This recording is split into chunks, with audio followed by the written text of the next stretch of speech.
Huwag po nating paasahin sa mali ang mga kapwa natin content creator. Dahil ngayon may mga nagsasabi po para daw mabilis natin ma-unlock yung 60,000 minutes views para kay in-stream ads ay mag-live lang daw tayo ng mag-live. Sige, mag-live lang kayo na mag-live. Yan ang technique.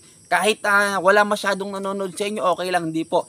Mali po yon mga ka-From Dino. Paano mo mahihit yon?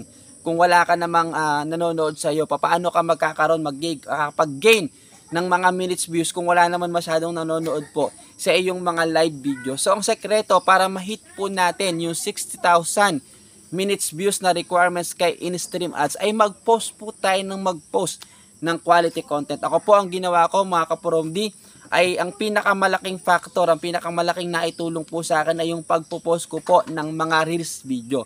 So may mga long video ko, nagla-live din po ako, pero ang mas binabantayan ko po dyan ay yung minutes views na nanggagaling po sa aking mga reels video, no? Dahil kung magpo-post po kayo ng at least 5 reels video a day, malaki po ang tulong po nun para wala pang isang buwan, mahit na po natin yung requirements po natin kay in-stream ads na 60,000 minutes views. Sana pakishare nyo po ang video po na ito para din sa kapakanan ng iba pa nating kapwa content creator at paki-follow na rin po ako. Salamat po!